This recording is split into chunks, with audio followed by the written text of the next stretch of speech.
Du grand continent. Alors voilà, Vincent Bolloré dont vient de parler mon camarade Jean Lémarie, lui au moins il ne vous rappelle personne en Allemagne dans les années 30. Non, non, à peine. Effectivement, j'ai consacré un chapitre, le chapitre 3 des irresponsables, à une figure qui est Alfred Hugenberg, qui est un ancien haut fonctionnaire, ancien banquier, ancien industriel de l'industrie lourde. Il était président du conseil d'administration de Krupp. Et dès la Première Guerre mondiale, il a considéré que les journaux étaient plus importants que les canons. Et il a investi massivement dans les médias. Et c'est une figure qui est matricielle pour des avatars contemporains comme Murdoch, Berlusconi ou Bolloré, des gens qui investissent dans les médias en ayant une conviction quasiment eschatologique, un missionnaire.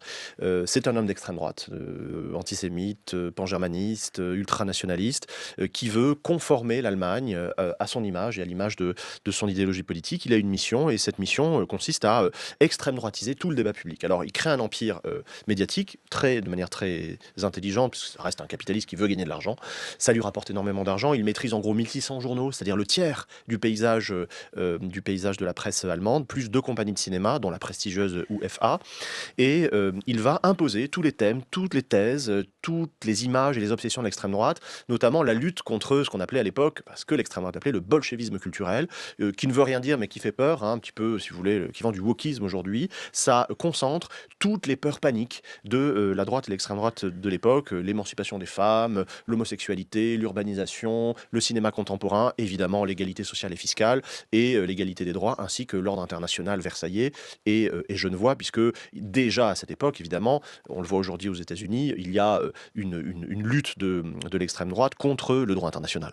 Jean Lémarie. Mais avec donc une puissance économique considérable. C'est déjà la question de la concentration des médias et de l'industrie culturelle aussi. Oui, oui, c'est une quête monopolistique avérée et pensée comme telle. Je le développe longuement dans le chapitre, de la part d'insiders. Je cite des collaborateurs et des amis de Hugenberg qui montrent comment le système, le concern, puisque c'est son nom, est pensé de manière très intelligente, avec une intégration à la fois verticale et horizontale, un fort rendement capitalistique et une uniformisation des éditos, des thèmes principaux, de la titraille, comme on voit une mise au pas, une Gleichschaltung dans l'univers Bolloré. Bon, alors maintenant